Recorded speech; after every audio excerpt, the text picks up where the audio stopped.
dia, boa tarde, boa noite pessoal, sejam muito bem-vindos ao Grid de Largada. Meu nome é Stick e hoje mais cedo tivemos o primeiro treino livre de pós-temporada da Fórmula 1. E não, pessoal, nós não vamos falar da Fórmula 1, não vamos falar dos treinos de pós-temporada da categoria, mas tem algo relacionado a ela que é de nosso interesse. Sim, estou falando de Felipe Drugovich, o piloto brasileiro que pegou o 15º lugar nesses testes de pós-temporada, não definiu o seu futuro, se ele vai correr em alguma categoria ou se vai ficar o ano inteiro só testando, só conhecendo o mundo da Fórmula 1. Então, hoje vamos falar aqui sobre as opções que Felipe Drugovich tem para 2023. Preparados? Então, bora pro vídeo! E apesar de ter realizado um bom trabalho nessa terça-feira, só para vocês terem uma ideia, ele ficou apenas 3 décimos de Lance Stroll e Fernando Alonso, os outros pilotos da Aston Martin. Felipe Drugovich, como todos nós sabemos, ele não será titular ano que vem. Então, como Felipe Drugovich fará para continuar ativo em 2023? Oficialmente, ainda não tem nada definido. Drugovich ainda não definiu o seu futuro na próxima temporada. Mas existem várias especulações e, obviamente, nós vamos citar aqui as possibilidades do piloto brasileiro. Claro, sempre levando em conta um fator muito importante nesse mundo do automobilismo, que é o fator risco e recompensa.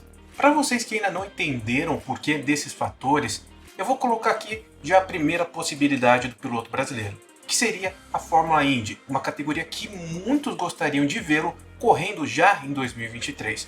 Para muitos, ele deveria ir para a Fórmula Indy, uma categoria que é super competitiva, tem pilotos profissionais, já é conhecida do público, tem transmissão. Drugovich indo bem nela, para muitos ele teria uma chance já de ser titular em 2024. Mas na minha opinião, a Fórmula Indy é o pior caminho para o piloto brasileiro. Isso porque a categoria, como dissemos antes, ela é muito competitiva. Ou seja, o risco do brasileiro, mesmo pegando um carro bom, não corresponder às expectativas é muito grande. Lembre-se do exemplo do Callum Arnott, o piloto que foi vice-campeão na Fórmula 2 em 2020, disputou praticamente a temporada inteira da Fórmula Indy agora, em 2022. Por mais que ele tenha disputado numa equipe que não é de topo, ele alcançou apenas a 20ª posição. E por acaso você tem ouvido falar dele nas notícias aí, tanto no Brasil quanto no mundo? Não. E mesmo que o piloto brasileiro vá muito bem na Fórmula Indy, as chances dele ter uma vaga de titular já no ano seguinte na Fórmula 1 ainda continuam remotas. Vale lembrar que a Fórmula 1 ultimamente tem dado muito mais valor às suas categorias de base, como Fórmula 2, Fórmula 3, do que a própria Fórmula Indy. Não preciso nem explicar o caso do Colton Herta. E como ficaria a imagem da FIA caso o Felipe Drugovich termine atrás do Colton Herta? E digo atrás não só ali nas primeiras posições. Imagine que o Colton Herta termine em 10º lugar e Felipe Drugovich em 15º. Herta sem superlicença e Felipe Drugovich com a superlicença garantida. Ficaria feio demais. Então, para mim, a Fórmula Indy seria o exemplo perfeito de altíssimo risco e baixíssima recompensa. Outra possibilidade para o piloto brasileiro é se encaminhar para o turismo, pegar, por exemplo, uma categoria WEC.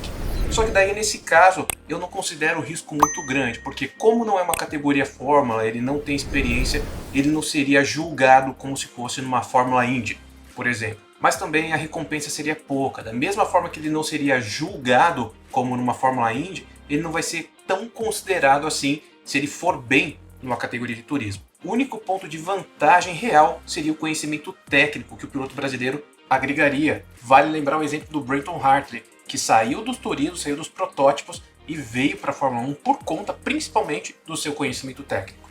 Outra opção para o piloto brasileiro seria a Fórmula E, uma categoria de carros elétricos, também Fórmula, que teria um baixo risco, um risco relativamente baixo e uma boa recompensa. Não seria extremos, não seria nem extremamente benéfica, nem extremamente ruim. Só que nesse caso do piloto brasileiro em específico, ela realmente não é indicada. Isso porque a Aston Martin também contratou como piloto reserva o Van Dorn, atual campeão da Fórmula E, e com certeza a equipe britânica não vai querer 2 pilotos reservas correndo na mesma categoria. Vale lembrar, pessoal, enquanto eles estiverem correndo na categoria deles, eles não podem ficar no mesmo final de semana da Fórmula 1. Então, eles teriam que ter um tempo. Numa semana corre de Fórmula E, na outra semana livre eles ficariam como reserva imediato da Aston Martin. Então, o interesse maior da equipe britânica seria colocar o Felipe Drugovich em uma categoria e o Van Dorn em outra. Como eu disse, seria até uma boa categoria para o piloto brasileiro. Eu acho que ele poderia até ir para lá. Só que, por esse detalhe da Aston Martin, eu não acredito que o piloto brasileiro corra lá no ano que vem. E por fim, a última opção do piloto brasileiro, e para mim a mais provável, é a Super Fórmula japonesa. Isso porque, na minha visão, a categoria tem um melhor equilíbrio entre risco e recompensa. O risco dela não é tão alto, enquanto a recompensa pode ser algo muito bom para o piloto brasileiro. Se nós formos analisar o risco da categoria, nós temos que pegar principalmente os pilotos. E a Super Fórmula japonesa, de longe, tem os pilotos com talento de uma Fórmula Indy ou mesmo uma Fórmula E. Então, o risco para o piloto brasileiro, nesse caso, não seria tão alto. E como recompensa, Felipe Drugovich teria um dos carros que mais se assemelha ao Fórmula 1. Fora isso, conseguiria adquirir um conhecimento técnico muito alto, algo que seria bom para ele também, fora o calendário. Enquanto Felipe Drugovich estiver correndo no Japão, Van Dorn assumirá o posto de reserva principal da Aston Martin. E enquanto Van Dorn estiver correndo na Fórmula E, Felipe Drugovich estará com o posto de reserva principal na equipe britânica.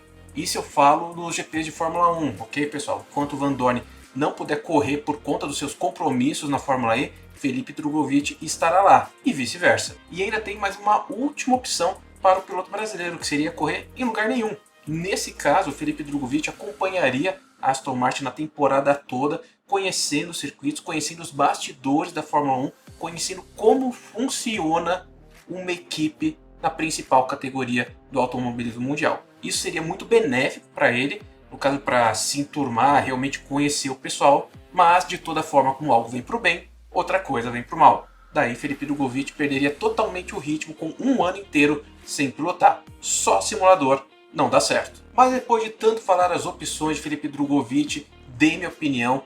Para mim, no caso, seria a Super Fórmula japonesa o melhor caminho para o piloto brasileiro no ano que vem. Mas eu quero saber também de você. Para qual lugar Felipe Drugovich deve correr em 2023? Diga nos comentários, quero saber a sua opinião. Lembrando que se você curtiu esse vídeo e não é inscrito no canal, se inscreva, deixe o seu like. Se quiser fazer uma doação e nos ajudar aqui no Grid Largada, tem o botão Valeu Demais embaixo, tem o Pix aqui do Grid também, que daí você não paga taxa. Cogite também virar membro aqui do Grid Largada. A partir de R$ 1,99 você continua nos ajudando a trazer este tipo de conteúdo. Então, querem ajudar Felipe Drugovich? Querem apoiar o automobilismo de base? Então, venham com a gente, se posicione você também no Grid Largada. Um grande abraço, pessoal, e até mais.